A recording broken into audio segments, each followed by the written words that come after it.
शहजादा मसरूर की शादी मलका मखमूर से हुई और दोनों आराम से जिंदगी बसर करने लगे। मसरूर ढोर चराता, खेत जोतता, मखमूर खाना पकाती और चरखा चलाती। दोनों तालाब के किनारे बैठे हुए मछलियों का तैरना देखते, लहरों से खेलते, बगीचे में जाकर चिड़ियों के चहचहे सुनते और फूलों के हार बनाते। न कोई फिक्र थी, न कोई चिंता थी। लेकिन बहुत दिन न गुजरने पाए थे, उनके जीवन में एक परिवर्तन आया। दरबार के सदस्यों में बुलहवस खां नाम का एक फसादी आदमी था। शाह मसरूर ने उसे नज़रबंद कर रखा था। वह धीरे धीरे मलका मखमूर के मिजाज में इतना दाखिल हो गया कि मलका उसके मशवरे के बगैर कोई काम न करती। उसने मलका के लिए एक हवाई जहाज बनाया जो महज इशारे से चलता था। एक सेकंड में हजारों मील रोज जाता और देखते देखते ऊपर की दुनिया की खबर लाता। मलका उस जहाज पर बैठकर यूरोप और अमेरिका की सैर करती। बुलहवस उससे कहता, साम्राज्य को फैलाना बादशाहों का पहला कर्तव्य है। इस लंबी चौड़ी दुनिया पर कब्जा कीजिए, व्यापार के साधन बढ़ाइए, छिपी हुई दौलत निकालिए, फौजें खड़ी कीजिए, उनके लिए अस्त्र शस्त्र जुटाइए। दुनिया हौसलामंदों के लिए है। उन्हीं के कारनामे, उन्हीं की जीतें याद की जाती हैं। मलका उसकी बातों को खूब कान लगाकर सुनती। उसके दिल में हौसले का जोश उमड़ने लगता, यहाँ तक कि अपना सरल संतोषी जीवन उसे रूखा फीका मालूम होने लगा। मगर शाह मसरूर संतोष का पुतला था। उसकी जिंदगी के वह मुबारक लम्हे होते थे जब वह एकांत के कुंज में चुपचाप बैठकर जीवन और उसके कारणों पर विचार करता और उसकी विराटता और आश्चर्यों को देखकर श्रद्धा के भाव से चीख उठता। मेरी हस्ती कितनी नाचीज है। उसे मलका के मंसूबों और हौसलों से जरा भी दिलचस्पी न थी। नतीजा ये हुआ कि आपस के प्यार और सच्चाई की जगह संदेह पैदा हो गए। दरबारियों में गिरोह बनने लगे। जीवन का संतोष विदा हो गया। मसरूर को इन सब परेशानियों के लिए, जो उसकी सभ्यता के रास्ते में बाधक होती थी, धीरज न था। वो एक दिन उठा और सल्तनत मलका के सुपुर्द करके एक पहाड़ी इलाके में जा छिपा। सारा दरबार नई उमंगों से मतवाला हो रहा था। किसी ने बादशाह को रोकने की कोशिश न की। महीनों वर्षों हो गए, किसी को उनकी खबर न मिली। मलका मखमूर ने एक बड़ी फौज खड़ी की और बुलहवस खां को चढ़ाइयों पर रवाना किया। उसने इलाके पर इलाके और मुल्क पर मुल्क जीतने शुरू किए। सोने चांदी और हीरे जवाहरात के अंबार हवाई जहाज़ों पर लदकर राजधानी को आगे लगे। लेकिन आश्चर्य की बात यह थी कि इन रोज ब रोज बढ़ती हुई तरक्कियों से मुल्क के अंदरूनी मामलों में उपद्रव खड़े होने लगे। वह सूबे जो अब हुक्म के ताबेदार थे, बगावत के झंडे करने लगे। कर्णसिंह बुंदेला एक फौज लेकर चढ़ आया, मगर अजब फौज थी। न कोई हरबे हथियार, न तोपे, सिपाहियां के हाथों में बंदूक और तीर तुपुक के बजाय बरबर तंबूरे और सारंगियां, बैले, सितार और ताउस थे। तोपों की धनगरज, सदाओं के दले तबले और मृदंग की कुमक थी। बम गोलों की जगह जलतरंग, ऑर्गन और ऑर्केस्ट्रा था। मलका मखमूर ने समझा, आन की आन में इस फौज को तितर बितर करती हूँ। लेकिन जो ही उसकी फौज कर्णसिंह के मुकाबले में अवना हुई, लुभावने, आत्मा को शांति पहुंचाने वाले स्वरों की वह बाढ़ आई, मीठे और सुहाने गानों की वह बौछार हुई कि मलका की सेना पत्थर की इमारतों की तरह आत्मविस्मृत होकर खड़ी रह गई। एक क्षण में सिपाहियों की आंखें नशे में डूबने लगी और वह हथेलियां बजा बजा कर नाचने लगे, सर हिला हिलाकर उछलने लगे। फिर सबके सब बेजान लाश की ताह गिर पड़े। और सिर्फ सिपाही ही नहीं, राजधानी में भी जिसके कानों में यह आवाजें गई वह बेहोश हो गया। सारे शहर में कोई जिंदा आदमी नजर न आता था। ऐसा मालूम होता था कि पत्थर की मूर्तों का तिलस्म है। मलका अपने जहाज पर बैठी यह करिश्मा देख रही थी। उसने जहाज नीचे उतारा कि देखो क्या माजरा है, पर उन आवाजों के कान में पहुंचते ही उसकी भी वही दशा हो गई। वो हवाई जहाज पर नाचने लगी और बेहोश होकर गिर पड़ी। जब कर्णसिंह शाही महल के करीब जा पहुंचा और गाने बंद हो गए तो मलका की आंखें खुजी जैसे किसी का नशा टूट जाए। उसने कहा, मैं वही गाने सुनूंगी, वही राग, वही अलाप, वही लुभाने वाले गीत। हाय, वह आवाजें कहो गईं, कुछ परवाह नहीं, मेरा राज जाए पार जाए, मैं वही राग सुनूंगी। सिपाहियों का नशा भी टूटा। उन्होंने उसके स्वर मिलाकर कहा, हम वही गीत सुनेंगे, वही प्यारे प्यारे मोहक राग। बला से हम गिरफ्तार होंगे, गुलामी की बेड़ियां पहनेंगे, आजादी से हाथ धोएंगे, पर वही राग, वही तराने, वही ताने, वही धुने। सूबेदार लोचनदास को जब कर्णसिंह की विजय का हाल मालूम हुआ तो उसने भी विद्रोह करने की ठानी। अपनी फौज लेकर राजधानी पर चढ़ दौड़ा। मलका ने अब की जान तोड़ मुकाबला करने की ठानी।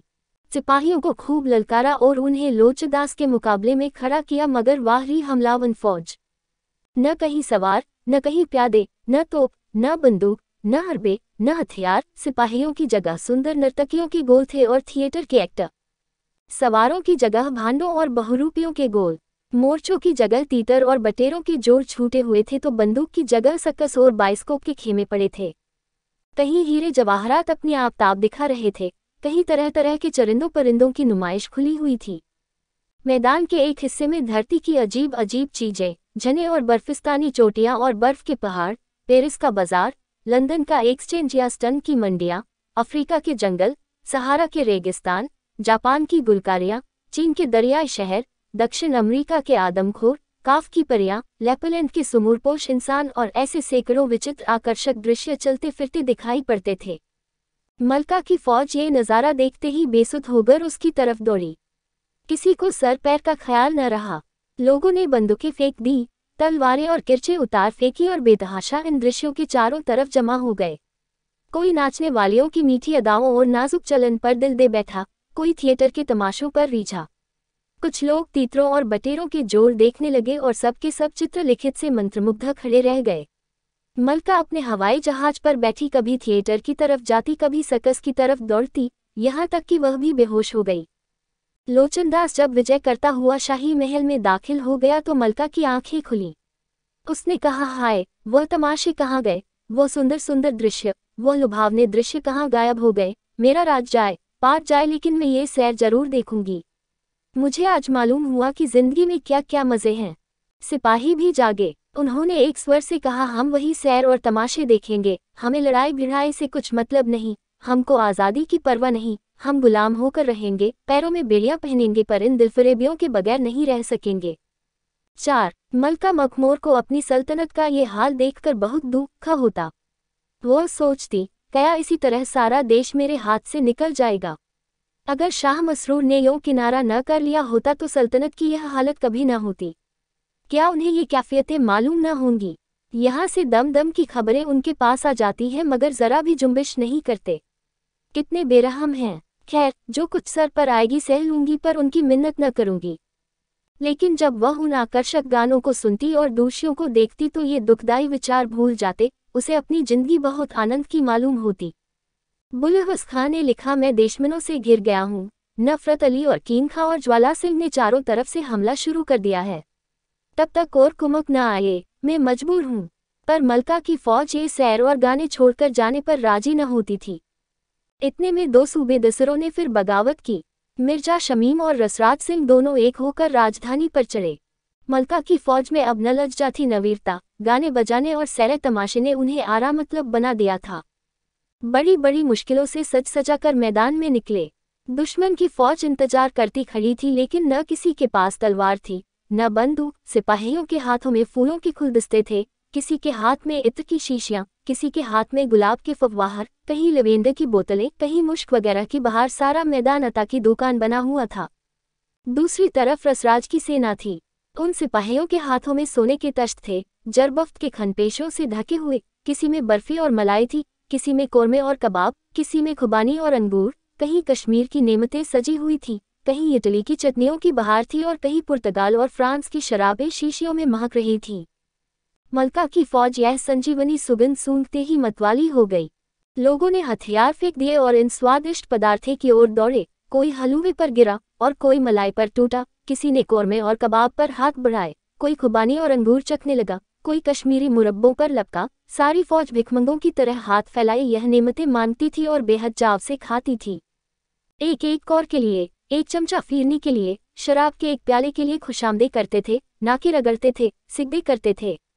यहाँ तक कि सारी फौज पर एक नशा छा गया, बेदम होकर गिर पड़ी। मलका भी इटली के मरब्बों के सामने दामन फैला फैला कर मिन्नती करती और कहती थी कि सिर्फ एक लुकमा और एक प्याला दो और मेरा राजलोक पाट लो, मेरा सब कुछ ले लो, लेकिन मुझे जी भर खा पी लेने दो। यहाँ तक कि वह भी बेहोश होकर गिर पड़ी। 5. मलका की हालत बेहद दर्दनाक थी। उसकी सल्तनत का एक छोटा सा हिस्सा दुश्मनों के हाथ से बचा था।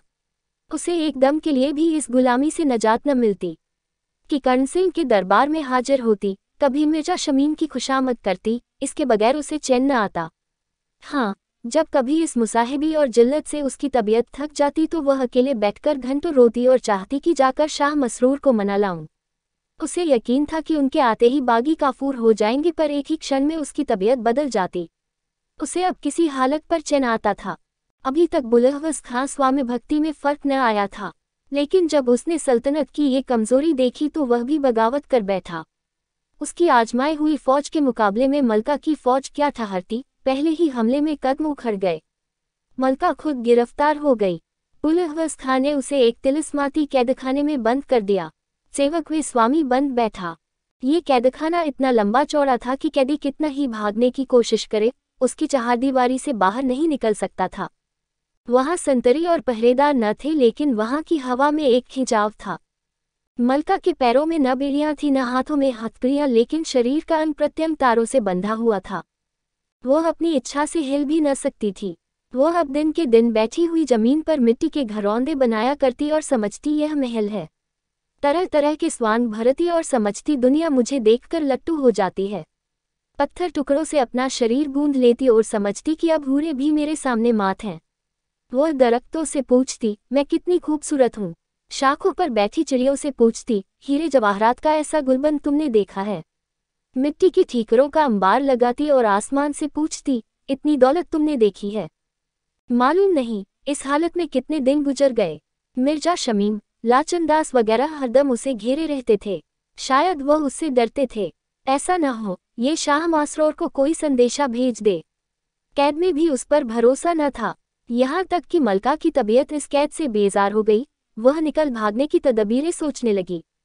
इसी हालत में एक दिन मलका बैठी सोच रही थी, मैं क्या हो गई। जो मेरे इशारों के गुलाम थे वह अब मेरे मालिक हैं। मुझे जिस कल चाहते हैं बिठाते हैं, जहां चाहते हैं घुमाते हैं। अफसोस, मैंने शाह मसरूर का कहना न माना, यह उसी की सजा है। काश एक बार मुझे किसी तरह इस कैद से छुटकारा मिल जाता तो मैं चलकर उनके पैरों पर सिर रख देती और कहती, लौड़ी की खता माफ कीजिए। मैं खून के आंसू रोती और उन्हें मना लाती और फिर कभी उनके हुक्म से इनकार न करती। मैंने इस निमकहराम बुलहवस खां की बातों में पढ़कर उन्हें निर्वासित कर दिया। मेरी अक्ल कहाँ चली गई थी। ये सोचते सोचते मलका रोने लगी कि यकायक उसने देखा, सामने एक खिले हुए मुखड़े वाला गंभीर पुरुष सादा कपड़े खड़ा है। मलका ने आश्चर्यचकित होकर पूछा, आप कौन हैं? यहाँ मैंने आपको कभी नहीं देखा। पुरुष, हाँ, इस कैदखाने में मैं बहुत कम आता हूँ। मेरा काम है कि जब कैदियों की तबीयत यहाँ से बेजार हो तो उन्हें यहाँ से निकलने में मदद दूँ। मलका, आपका नाम? पुरुष, संतोख हसन। मलमा, आप मुझे इस कैद से छुटकारा दिला सकते हैं? संतोख, हाँ, मेरा तो काम ही यह है, लेकिन मेरी हिदायतों पर चलना पड़ेगा। मलका, मैं आपके हुक्म से जौ भर भी इधर उधर न करूंगी। खुदा के लिए मुझे यहाँ से जल्द ले चलिए। मैं मरते दम तक आपकी शुक्रगुजार रहूंगी। संतोख, आप कहाँ चलना चाहती हैं? मलका, मैं शाह मसरूर के पास जाना चाहती हूँ। आपको मालूम है वह आजकल कहाँ हैं? संतोख, हाँ, मालूम है, मैं उनका नौकर हूँ। उन्हीं की तरफ से मैं इस काम पर तैनात हूँ। मलका, तो खुदा के वास्ते मुझे जल्द ले चलिए। मुझे अब यहाँ एक घड़ी रहना जी पर भारी हो रहा है। संतोख, अच्छा, तो ये रेशमी कपड़े और यह जवाहरात और सोने के जेवन उतार कर फेंक दो। बुलहवस ने इन्हीं जंजीरों से तुम्हें जाकर दिया है। मोटे से मोटा कपड़ा जो मिल सके पहन लो। इन मिट्टी के घरौंदों को गिरा दो। इत्र और गुलाब की शीशियां, साबुन की बट्टियां और यह पाउडर के डब्बे सब फेंक दो। मलका ने शीशे और पाउडर के तड़ाक तड़ाक पटक दिए। सोने के जेवरों को उतारकर फेंक दिया कि इतने में बुलहवस खां धाड़े मार कर रोता हुआ आकर खड़ा हुआ और हाथ बांध कर कहने लगा, दोनों जहानों की मलका, मैं आपका नाचीज गुलाम हूँ। आप मुझसे नाराज हैं। मलका ने बदला लेने के अपने जोश में मिट्टी के घरौंदों को पैरों से ठुकरा दिया। ठीकरों के अंबार को ठोकरें मारकर बिखेर दिया। बुलहवस के शरीर का एक एक अंग कट कट कर गिरने लगा। वह बेदम होकर जमीन पर गिर पड़ा और दम के दम में जहनुम रसीद हुआ। संतोख हसन ने मलका से कहा, देखा तुमन, इस दुश्मन को तुम कितना डरावना समझती थी, आन की आन में खाक में मिल गया। मलका, काश मुझे ये हिकमत मालूम होती तो मैं कभी की आज़ाद हो जाती, लेकिन अभी और भी तो दुश्मन है। संतोख, उनको मारना इससे भी आसान है। चलो कर्ण सिंह के पास। ज्यों ही वह अपना सुर अलापने लगे और मीठी मीठी बातें करने लगे, कानों पर हाथ रख लो, देखो अदृश्य के पर्दे से फिर चीज सामने आती है। मलका कर्ण सिंह के दरबार में पहुंची। उसे देखते ही चारों तरफ से धुपद और तिल्लाने के वार होने लगे। पियानो बजने लगे। मलका ने दोनों कान बंद कर लिए। कर्ण सिंह के दरबार में आग का शोला उठने लगा। सारे दरबारी जलने लगे। कर्ण सिंह दौड़ा हुआ आया और बड़े विनय पूर्वक मलका के पैरों पर गिरकर बोला, हुजूर, अपने इस हमेशा के गुलाम पर रहम करें। कानों पर से हाथ हटाकर वर्रा इस गरीब की जान पर बनाएगी। अब कभी हुजूर की शान में ये गुस्ताखी न होगी। मलका ने कहा, अच्छा, जा तेरी जा बख्शी की, अब कभी बगावत न करना वरना जान से हाथ धोएगा। कर्ण सिंह ने संतोख सिंह की तरफ प्रलय की आंखों से देखकर सिर्फ इतना कहा, जालिम, तुझे मौत भी नहीं आई, और बेतहाशा गिरता पड़ता भागा। संतोख सिंह ने मलका से कहा, देखा तुमने, इनको मारना कितना आसान था। अब चलो लोचनदान के पास। जो ही वह अपने करिश्मे दिखाने लगे, दोनों आंखें बंद कर लेना। मलका लोचनदास के दरबार में पहुंची। उसे देखते ही लोचन ने अपनी शक्ति का प्रदर्शन करना शुरू किया। ड्रामे होने लगे, नर्तकों ने थिरकना शुरू किया। लालो जमुरद की कश्तियां सामने आने लगी, लेकिन मलका ने दोनों आंखें बंद कर ली। आन की आन में वह ड्रामे और सकस और नाचने वालों के गिरोह खाक में मिल गए। लोचनदास के चेहरे पर हवाएं उड़ने लगी। निराशापूर्ण धैर्य के साथ चिल्ला चिल्लाकर कहने लगा, ये तमाशा देखो, ये पेरिस के कहूखाने, यह मिसलिन का नाच है। देखो, अंग्रेज रईस उस पर कितनी उदारता से सोने और हीरे जवाहरात निछावर कर रहे हैं। जिसने ये सैर तमाशे ने देखे उसकी जिंदगी मौत से बदतर। लेकिन मलका ने आंखें न खोलीं। तब लोचनदास बदहवास और घबराया हुआ, बेर के दरख्त की तरह कांपता हुआ मलका के सामने आ खड़ा हुआ और हाथ जोड़कर बोला, हुजूर, आंखें खोलें, अपने इस गुलाम पर रहम करें, नहीं तो मेरी जान पर बन जाएगी। गुलाम की गुस्ताखियां माफ फरमाएं, अब ये बेअदबी न होगी। मलका ने कहा, अच्छा जा, तेरी जान बख्शी की, लेकिन खबरदार, अब सर न उठाना, नहीं तो जहनुम रसीद कर दूंगी। लोचनदास ये सुनते ही गिरता पड़ता जान लेकर भागा, पीछे फिरकर भी न देखा। संतोख सिंह ने मलका से कहा, अब चलो मिर्जा शमीम और रसराज के पास। वहां एक हाथ से नाक बंद कर लेना और दूसरे हाथ से खानों की तश्त को जमीन पर गिरा देना। मलका रसराज और शमीम के दरबार में पहुंची। उन्होंने जो संतोख को मलका के साथ देखा तो होश उड़ गए। मिर्जा शमीम ने कस्तूरी और केसर की लपटें उड़ाना शुरू की। रसराज स्वादिष्ट खानों की तश्त सजा सजाकर मलका के सामने लाने लगा और उनकी तारीफ करने लगा, ये पुर्तगाल की 3 आंच दी हुई शराब है, इसे पिए तो बुढ़ा भी जवान हो जाए। ये फ्रांस का शैंपेन है, इसे पिए तो मुर्दा जिंदा हो जाए। यह मथुरा के पेड़े हैं, उन्हें खाए तो स्वर्ग की नेमतों को भूल जाए। लेकिन मलका ने एक साथ से नाक बंद कर ली और दूसरे हाथ से उन तश्तों को जमीन पर गिरा दिया और बोतलों को ठोकरें मार मार कर चूर कर दिया। ज्यों ज्यों उसकी ठोकरें पड़ती थीं, दरबार के दरबारी चीख चीख कर भागते थे। आखिर मिर्जा शमीम और रसराज दोनों परेशान और बेहाल, सर से खून जारी, आंगन टूटा हुआ, आकर मलका के सामने खड़े हो गए और गिड़गिड़ाकर बोले, हुजूर, गुलामों पर रहम करें। हुजूर की शान में जो गुस्ताखियां हुई हैं उन्हें मुआफ फरमाएं, अब फिर ऐसी बेअदबी न होगी। मलका ने कहा, रसराज को मैं जान से माना चाहती हूँ, उसके कारण मुझे जलील होना पड़ा। लेकिन संतोख सिंह ने मना किया, नहीं, इसे जान से न मारिए, इस तरह का सेवक मिलना कठिन है। यह आपके सब सूबेदार अपने काम में यकता हैं, सिर्फ इन्हें काबू में रखने की जरूरत है। मलका ने कहा, अच्छा जाओ, तुम दोनों की भी जान बख्शी की, लेकिन खबरदार, अब कभी उपद्रव मत खड़ा करना वरना तुम जानोगे। दोनों गिरत पड़ते भागे, दम के दम में नजरों से ओझल हो गए। मलका की रियाया और फौज ने भेंटें दी, घर घर शादियाने बजने लगे। चारों बागी सूबेदार शहरपनाह के पास छापा मारने की घात में बैठ गए। लेकिन संतोख सिंह जब रियाया और फौज को मस्जिद में शुक्रिया की नमाज अदा करने के लिए ले गया तो बागियों को कोई उम्मीद न रही, वह निराश होकर चले गए। जब इन कामों से फुर्सत हुई तो मलका ने संतोख सिंह से कहा, मेरे पास अल्फाज नहीं, में इतनी ताकत है कि मैं आपके एहसानों का शुक्रिया अदा कर सकूं। आपने मुझे गुलामी ताकत से छुटकारा दिया, मैं आखिरी दम तक आपका जस गाऊंगी। अब शाह मसरूर के पास मुझे ले चली, मैं उनकी सेवा करके अपनी उम्र बसर करना चाहती हूँ। उनसे मुंह मोड़कर मैंने बहुत जिल्लत और मुसीबत झेली, अब अभी उनके कदमों से जुदा न होंगी। संतोख सिंह, हाँ, चलिए, मैं तैयार हूँ, लेकिन मंजिल सख्त है, घबराना मत। मलका ने हवाई जहाज मंगाया, पर संतोख सिंह ने कहा, वहाँ हवाई जहाज का गुजर नहीं है, पैदल पड़ेगा। मलका ने मजबूर होकर जहाज वापस कर दिया और अकेले अपने स्वाति को मनाने चली। वह दिन भर भूखी प्यासी पैदल चलती रही। आंखों के सामने अंधेरा छाने लगा, प्यास से गले में कांटे पड़ने लगे, कांटों से पैर छलनी हो गए। उसने अपने मार्गदर्शक से पूछा, अभी कितनी दूर है? संतोख, अभी बहुत दूर है, चुपचाप चली आओ, यहाँ बातें करने से मंजिल खोटी हो जाती है। रात हुई, आसमान पर बादल छा गए, सामने एक नदी पड़ी, किश्ती का पता न था। मलका ने पूछा, किश्ती कहाँ है?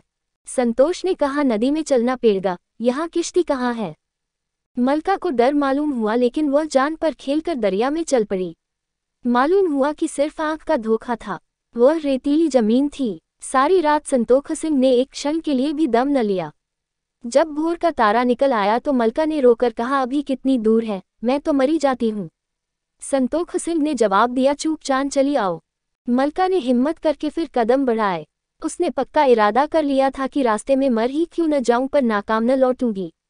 उस कैद से बचने के लिए वह कड़ी मुसीबतें झेलने को तैयार थी। सूरज निकला, सामने एक पहाड़ नजर आया जिसकी चोटियां आसमान में घुसी हुई थी। संतोख सिंह ने पूछा, इसी पहाड़ी की सबसे ऊंची चोटी पर शाह मसरूर मिलेंगे, चढ़ सकोगी? मलका ने धीरज से कहा, हाँ, चढ़ने की कोशिश करूंगी।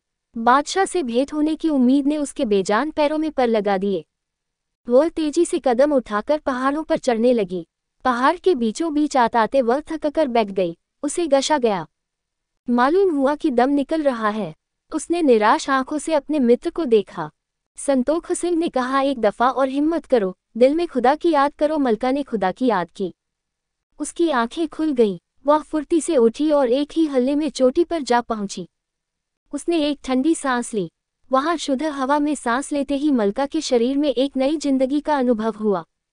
उसका चेहरा दमकने लगा। ऐसा मालूम होने लगा कि मैं चाहूं तो हवा में उड़ सकती हूं।